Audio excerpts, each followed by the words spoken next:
Alright, so the story of Elden Ring, like the actual beginning of everything, doesn't start in the Lands Between. It starts way earlier. At the very top of it all was this thing called the One Great. Nobody really knows what it was, and it's barely mentioned in lore. All we know is that it existed and then it fractured. And from that split came everything that made up the universe. That includes these weird cosmic forces called outer gods. Two of the biggest ones, and probably the most important, are the Greater Wall and the Frenzied Flame. The Greater Wall is all about order and structure, while the Frenzied Flame is pure chaos. And when I say chaos, I mean burn everything down and start over type of chaos. But these weren't the only ones. There are other outer gods too, like the Formless Mother, who's all about blood and wounds, or the Foul God, who deals with fire and destruction. Then there's the God of Rot, which pretty much says what's on the label, and the Twin Bird, who is connected to death and ghost flame. But there's a catch to these gods. They can't walk around the Lands Between. They don't have physical bodies. They exist in a kind of far outer space kind of thing going on. So they have to work through envoys or vassals. It's kind of like messengers or people that they basically control to do their will and their bidding on Earth. For the Greater World, these envoys were called the Two Fingers. Literally giant fingers. You meet some of them in the game, though by the time you get there, most of them are already dead. The Frenzy Flame has 3 fingers, which is just one entity hidden deep below the capital city. The Greater World didn't stop at just sending weird hand monsters. They really wanted to take control of the world, so it did something more dramatic. It hurled a literal star to the Lands Between, and inside that star was the divine creature named the Elden Beast. The Elden Beast's whole job was to transform itself into something called the Elden Ring. Now the Elden Ring isn't a regular ring, more like a magical framework, a bunch of runes that control the laws of reality. Things like life, death, what happens to souls, who can become a god, all that stuff. So when the Elden Beast became the Elden Ring, it basically rewrote the rules of how the world worked. Before that happened though, the Lands Between were totally wild. Dragons ruled the skies, giants worked the flames, and life kind of just existed in this raw natural state. Everything was a bit chaotic, but in a natural way, not evil, just unstructured. At the center of the world was something called the Crucible. People aren't totally sure what it was, but it represented a time when everything was mixed together.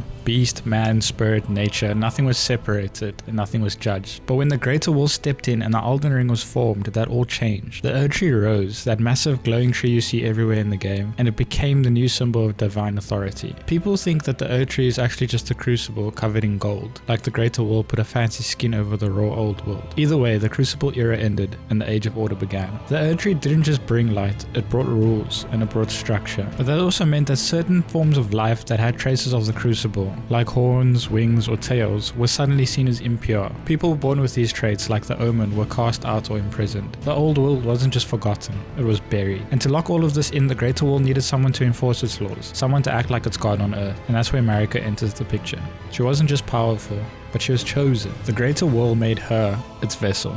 She became Queen Marika the Eternal, and her job was to uphold the Elden Ring and the new order it created. And from there, well, let's just say things started to unravel.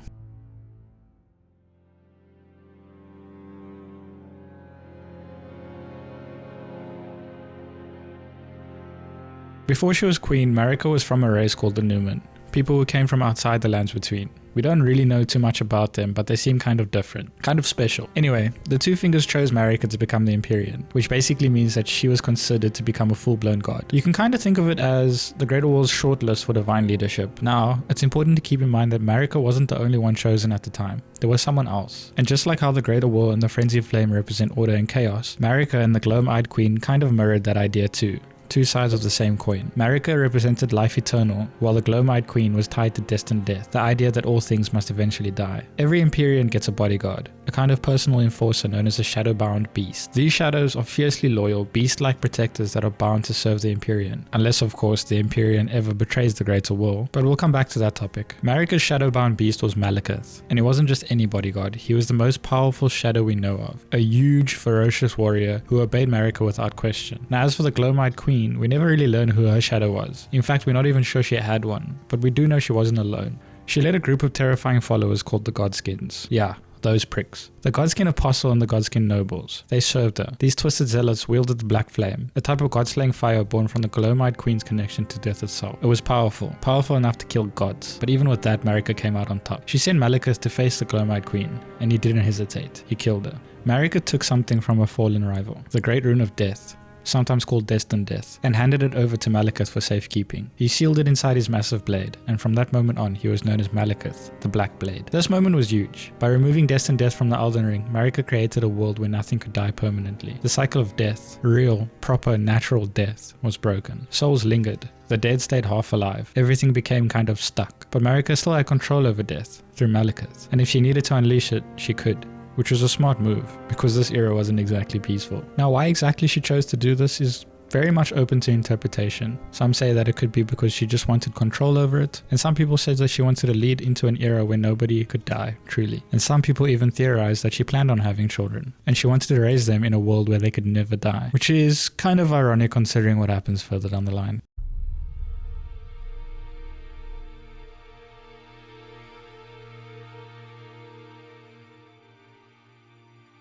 Just about every corner of the Lands Between had someone who didn't like the idea of the Golden Trees suddenly deciding the rules of reality. The dragons, the giants, the old powers of rotten flame. None of them were exactly eager to sign up for the Great War's Order Everything Forever plan. So Marika had no choice. If she wanted the Golden Order to stick, she was going to have to fight for it, and that meant war. Long, brutal, unforgiving wars. So she needed an army, and more importantly, she needed a general. Enter Hoarah. This dude wasn't just some knight with a shiny sword. He was a legendary warlord, a wild, feral powerhouse who fought with his bare hands and loved every second of it. But there was one problem. His bloodlust was so intense that it was actually a liability. He'd go too far, lose control, and just destroy everything, friend or foe. So to keep that rage in check, Hoarah made a deal. He struck a pact with a being called Sarash, a powerful lord of beasts. From that point on, Sarash would ride on Hoarah's back to suppress his violent urges. Sounds weird, but I mean, if you've ever had intrusive thoughts and wish you could just slap a lion on your spine to hold them back, maybe this guy was ahead of his time. With that issue handled, Marika took steps further. She made Hoarah her husband, and with a new role came a new name. Hoarah was reborn as Godfrey, the very first Elden Lord. Together, Marika and Godfrey ruled at the height of the Golden Order's power, and they had 3 children together: Godwyn, Morgott, and Mohg. Godwyn was the golden child, literally called Godwyn the Golden. He took after his father, strong, noble, and a born warrior. But Morgott and Mohg were a different story. They were twins and they were born with horns, tails, and wings. All kinds of features tied to the Crucible, that ancient primal state of life from before the Erd Tree. And in the eyes of the Golden Order, this made them omen. And the Golden Order didn't like omens. In fact, when omens were born, they were actually killed at birth. But because they were royalty, they were shown mercy. And by shown mercy, I mean they were stuck in the sewers underneath the capital. You know what they say? Out of sight, out of mind. It's brilliant parenting, really. And so with these 3 demigod children, the true golden lineage had begun.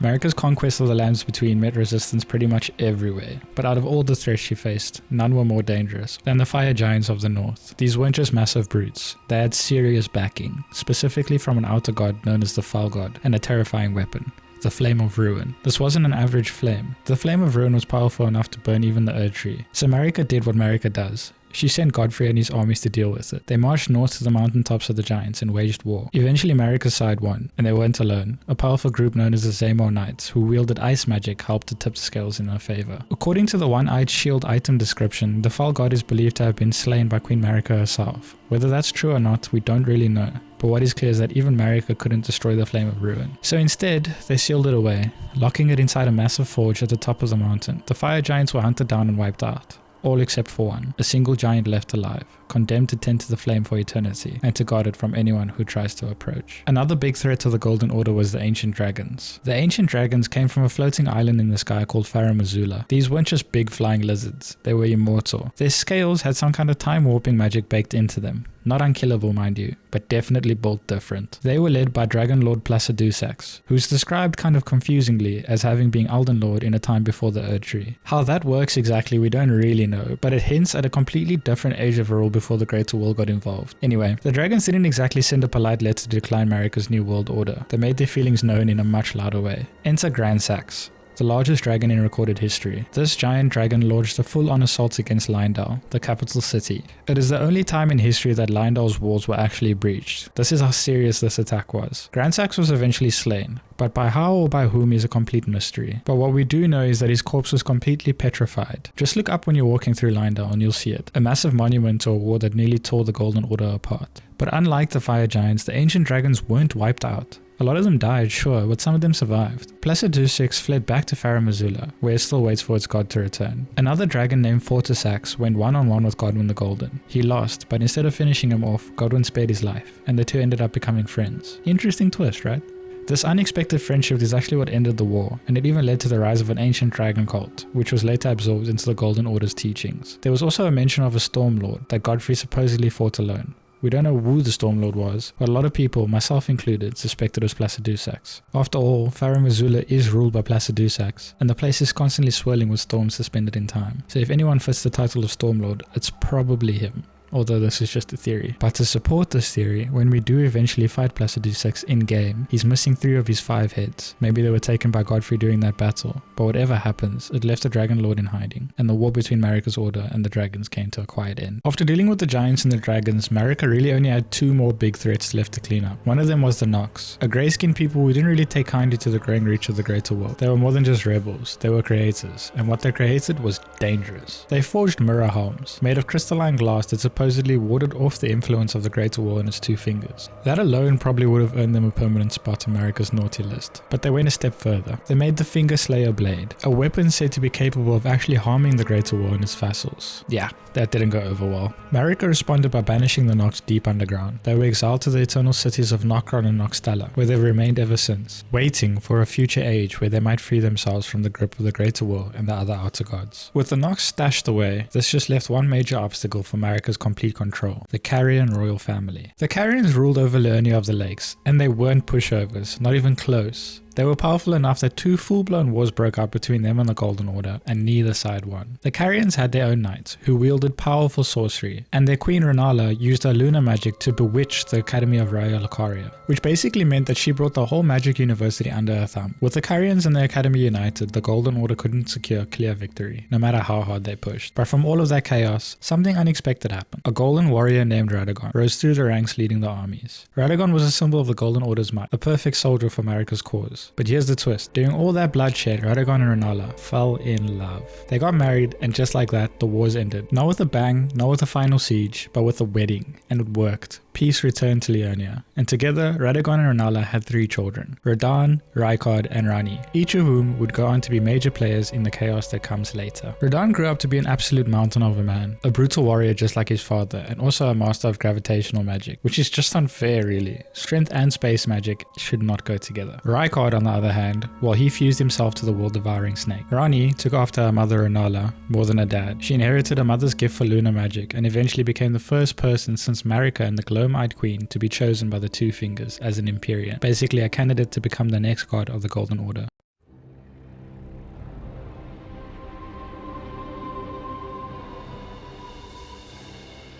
Back with Marika, with her conquest of the lands between basically complete, there was no one left to challenge her, so she turned her focus inward, toward the Golden Order itself, and toward the Greater World. At one point in the game, Melina repeats something Marika once said: I declare mine intent to search the depths of the Golden Order, through understanding of the proper way. Our faith, our grace is increased. Those blissful early days of blind belief are long past. It's a powerful moment. It tells us that Marika had begun to question her role. She was no longer the loyal servant of the Greater War, at least not blindly so. And it wasn't just Marika who changed in the aftermath of the war. Godfrey, her husband, her first Elden Lord, had always lived for the fight, but eventually the fighting stopped, and with that so did his purpose. According to the description of Godfrey's Elden Lord crown, and then came a moment when his last worthy enemy fell. And it was then, as the story is told, that the hue of Lord Godfrey's eyes faded. The wars were over. And once Godfrey's enemies were gone, Marika no longer had use for him, so she did something drastic. She divested Godfrey and his warriors of their grace, severing their divine connection to the Erdtree and the Golden Order. Then she banished them from the lands between. My lord, and thy warriors, I divest each of thee of thy grace. With thine eyes dimmed, ye will be driven from the lands between. Ye will wage war in a land afar, where ye will live and die. Godfrey shed his title as Elden Lord. He returned to his old name Hoarelu, and then from now on, he and his soldiers were known as Tarnished, those who had lost the grace of the Erdtree. They left the lands between and headed into a place known only as the Badlands, where they would live and die, free from Marika's Golden Order and his promise of eternal life. But in that exile, generation after generation, they grew stronger. One of the biggest secrets in all of Elden Ring gets revealed in a really easy to miss moment. In Leyndell, there's a statue of Radagon, just standing there. Looks normal enough, right? But if you cast the Law of Regression spell in front of it, something strange happens. The statue changes. It transforms from Radagon into Marika. The symbolism is clear. Radagon is Marika. They're the same person. How exactly this works, I don't know. Maybe it has always been that way. Maybe something happened that merged them. Nobody knows for sure. But knowing this puts a whole new spin on everything that we thought we understood, especially with regards to the Leonian Wars. Because remember, Radagon married Rennala, Queen of the Carian royals. That was the move that brought peace between the Carians and the Golden Order. But now we know it wasn't just a peace treaty, it was manipulation. Marika, seeing that the Carians were stronger than expected, didn't conquer them. She seduced Rennala under the guise of Radagon to win her over peacefully. And once that peace was secure, Radagon left. He abandoned Rennala and returned to Marika and helped her continue shaping the world in the image of the Golden Order, which was also again him. Rennala, heartbroken at the loss of her husband, lost control of the academy. Without Radagon, her influence collapsed and Leonia fell into civil war, a fractured mess between Caria Manor and the Academy of Rea Lucaria. From that point on, Leonia is no longer a threat to the Golden Order. All Radagon left Rennala was a mysterious amber egg containing the Great Rune of the Unborn, a fragment of the Elden Ring tied to rebirth. Heartbroken and alone, Rennala clung to the egg, using its power to rebirth the scholars over and over again, until they were nothing more than husks of who they used to be.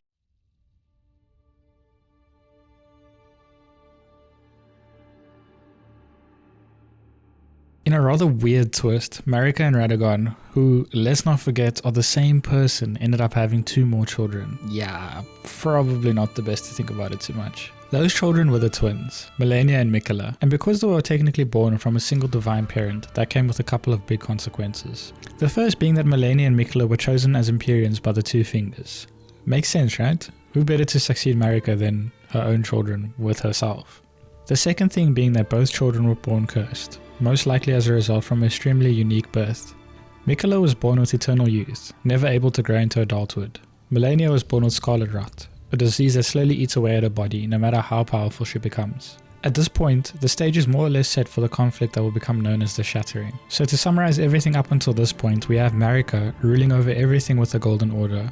The strongest allies are Radagon, Malekith, and the distant Greater Will. Godfrey and his army have been banished, now known as the Tarnished, wandering the Badlands. And we have 3 batches of demigod children. From Marika and Godfrey we have Godwyn, Morgott, and Morg. From Radagon and Rennala we have Radahn, Rykard, and Ranni. And from Marika and Radagon we have Malenia and Mikela, the cursed twins. Going back to Radahn now, son of Radagon and Rennala, who had owned a horse as a child, but as he grew, became too heavy for the horse. Instead of retiring the horse like a normal person would, Radahn learned gravity magic from an alabaster lord in Celia in Caelid.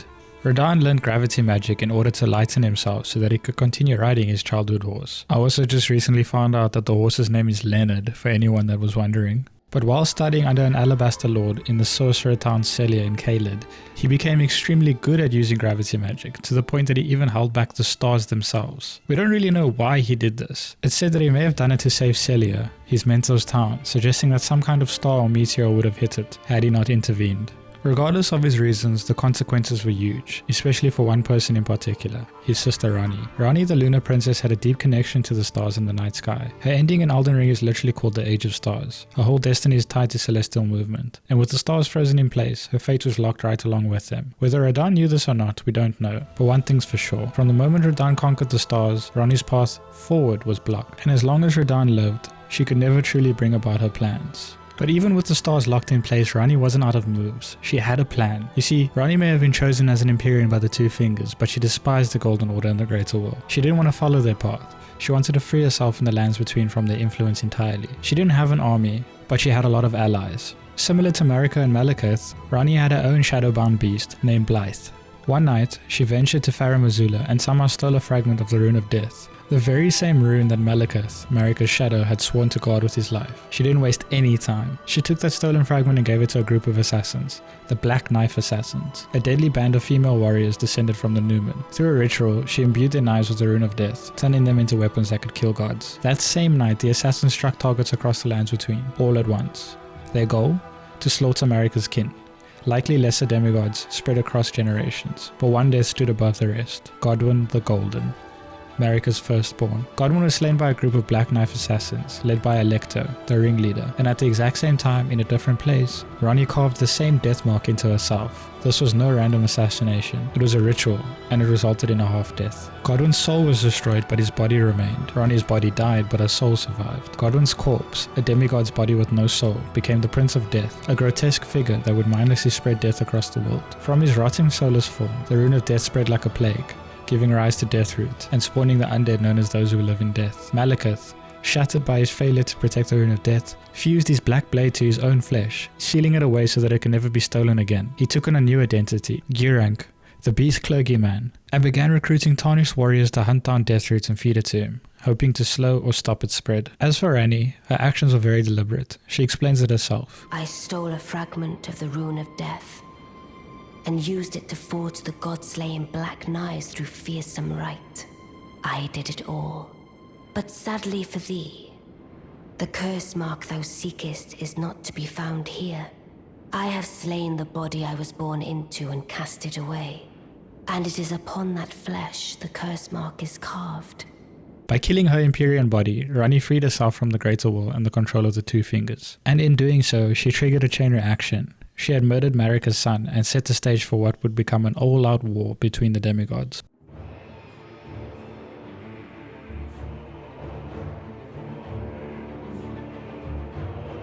After the Night of the Black Knives and the death of her son Godwyn, Marika made a decision that would change everything.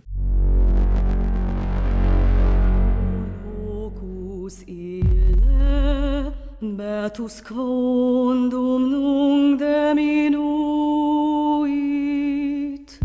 nos destinatem matribus nunc fiuntur ploravimus, lacrimavimusque, sed nemonos consolatur aureum cui iras cebaris.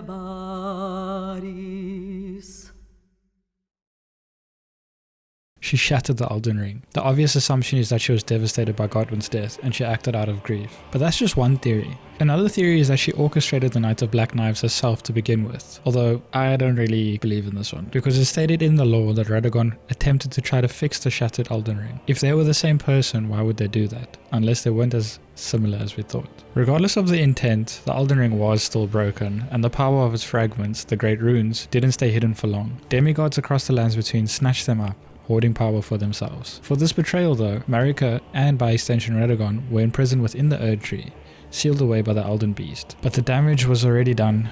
The Greater Will's influence had fractured, and the world was spiraling out of control. And as always, power corrupts. The Great Runes, literal pieces of the Elden Ring, were the most powerful objects in existence, and it's believed that the Greater Will might have wanted this outcome. Maybe it wanted the remaining demigods to fight it out, until one proved worthy to become a god of the new age. Whatever the case, the demigods with great runes became known as the Shardbearers, and here's who got what. Morgott took an anchor rune from the center of the Elden Ring, its very foundation. Mohg claimed a similar one, but his was soaked in accursed blood. Rennala, while not a demigod, still held onto Radagon's amber egg, which housed the great rune of Unborn. Radahn claimed the great burning rune, one said to resist even scarlet rot. Rykard took a rune that fed off fallen enemies, restoring his health from every kill. Ranni supposedly took a rune, but then discarded it almost instantly. And then finally we have Godric, a lesser descendant of Godfrey, who somehow ended up with the central anchor rune of the Elden Ring itself. And there are other Shardbearers. These are the main demigods who got shards. With each demigod clutching their fragment of divine power, the world descended into chaos. This brutal period of bloodshed became known as the Shattering.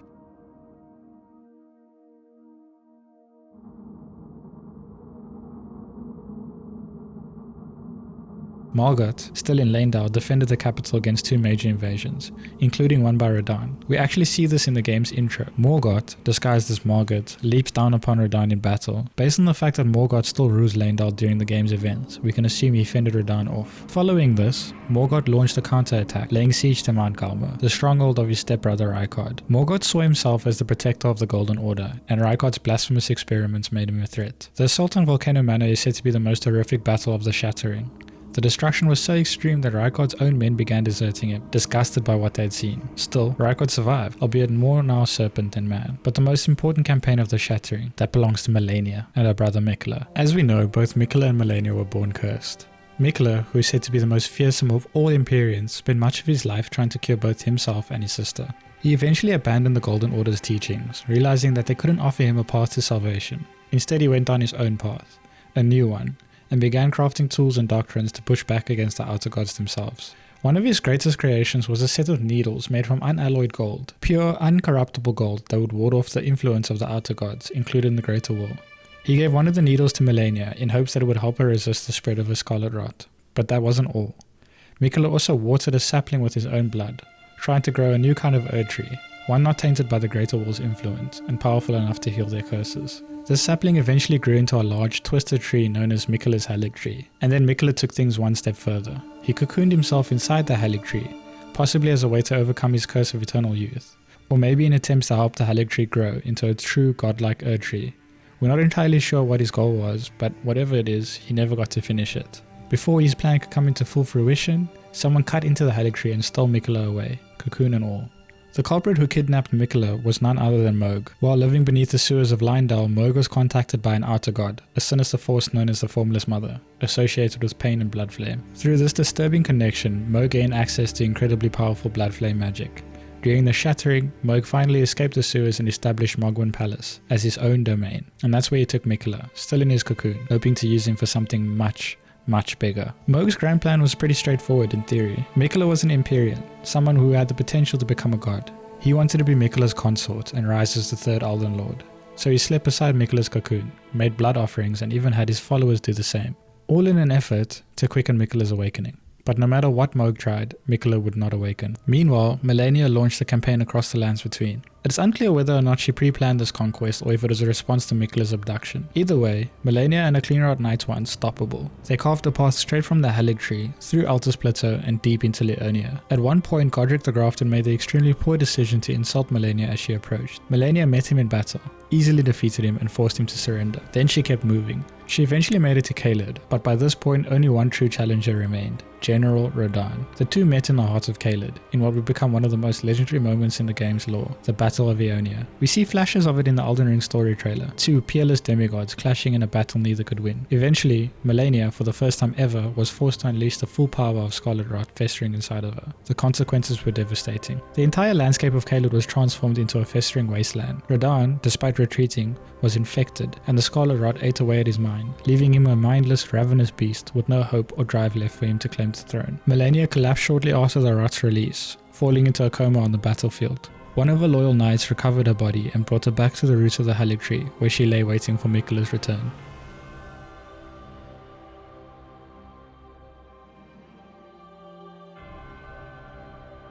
This final chapter finally takes us into the events of the game itself. We, the player, plays as one of the Tarnished, warriors who were once exiled from the lands between, but who are now being called back by the guidance of grace. The golden trails of grace guide us towards the Shardbearers, encouraging us to hunt down these corrupted demigods, claim their great runes, and prove to the greater world that we are worthy of becoming Elden Lord. There is one major character who stays with us almost the entire way through the story, and that is Malenia. Malenia appears early in the game, giving us the ability to summon Torrent, the spectral steed. She also offers up to serve as our finger maiden, helping us turn rune fragments into strength and level up. But here's the thing, Malenia isn't actually a real finger maiden. She has the ability, sure, but she doesn't follow the two fingers. Her true purpose is a mystery. Still, she becomes our closest ally throughout this journey. Eventually, after we've defeated Shardbearers and gathered up enough great runes, we make our way to Leyndell, the royal capital. There, we take on Morgott, who had been guarding the base of the Erd tree all this time. And when he fails, we find the path into the Erd tree blocked by a massive wall of thorns that even Morgott can't pass. So Malenia gives us a new goal. Travel to the mountaintops of the giants and reach the Flame of Ruin. Once we arrive, Malenia puts us to sleep and sacrifices herself to burn the Erd tree. We awake in crumbling Farum Azula. Why? Probably because Malenia knew we'd need to go there next. This is where we fight Malekith, the Black Blade, and release death and death into the world once again.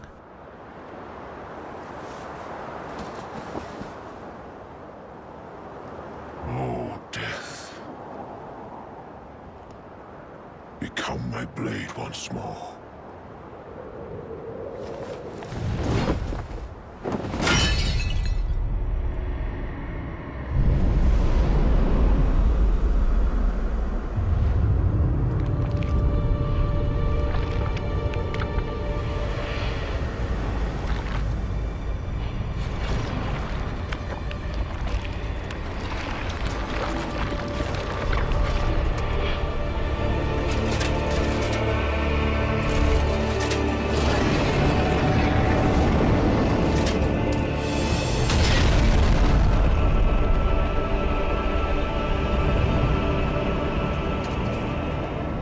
And that's exactly what we do. With that, we return to the now burning Erd tree. At the foot of the Erd tree, we're challenged by none other than Godfrey, or rather Hoarah, his true self.